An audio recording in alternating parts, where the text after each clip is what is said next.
I'd like to also congratulate J Street's Executive Director, Jeremy Ben-Ami, and the rest of the staff on this impressive conference in J Street's first year of existence.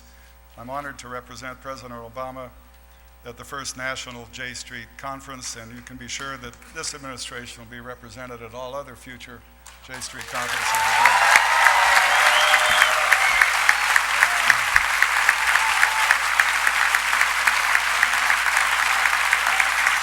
Thank you.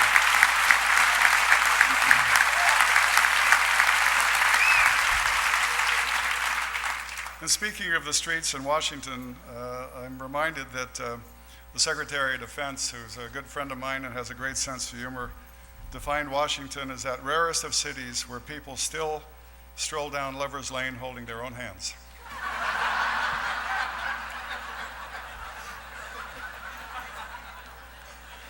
Except on J Street. Ladies and gentlemen, for more than 6 decades, the abiding friendship between the United States and Israel and our people has been based on a deep foundation of common interests and values, shared experiences, and deep cultural and personal ties. Indeed, it is a relationship founded as much on the personal experience as it is on geopolitics. Through countless interactions with Israelis in government, the military, and private life, I have been blessed with many Israeli friends and colleagues. My own exposure to Israel came as a younger Marine when I trained there in the 1990s.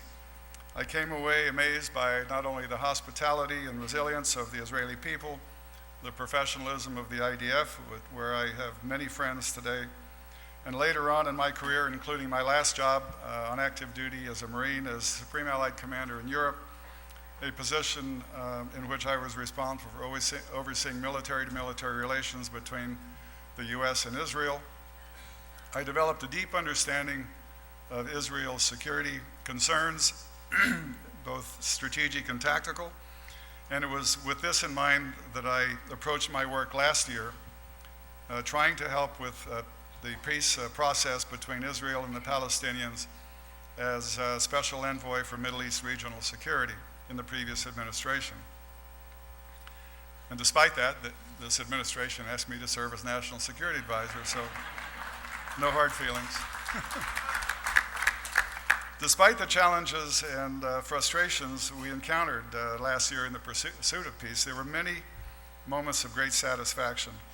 And my work last year was some of the most professionally rewarding and personally fulfilling in my life.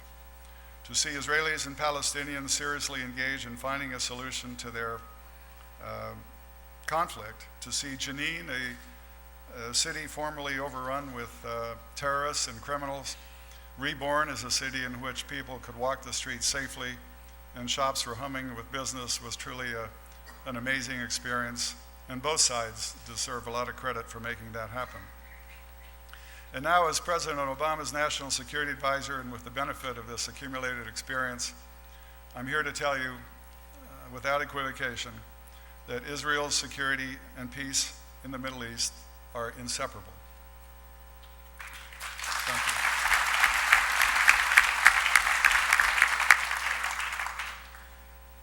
you. As I learned last year, neither can exist without the other, and only a two-state solution can provide the lasting security and dignity and future for both Israelis and Palestinians, and the people of both sides deserve nothing but the best as we strive to give this to them.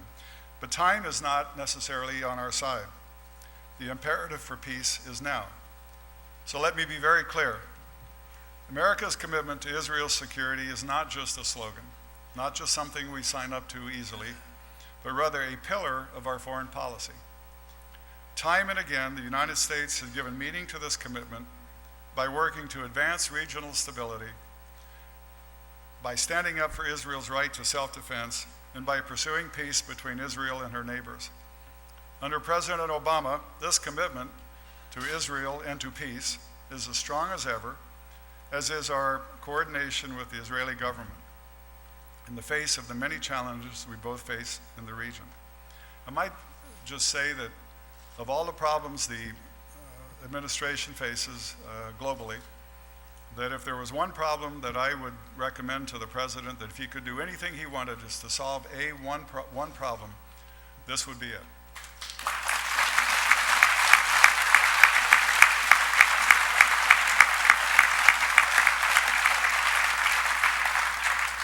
Finding a solution to this problem has ripples that echo, that would run globally and affect many other problems that we face elsewhere in the globe. The reverse is not true. This is the epicenter, and this is where we should focus our efforts, and I'm delighted that this administration is doing so with such enthusiasm and commitment, and I hope that it will bear the fruits of that labor will be visible in the near future.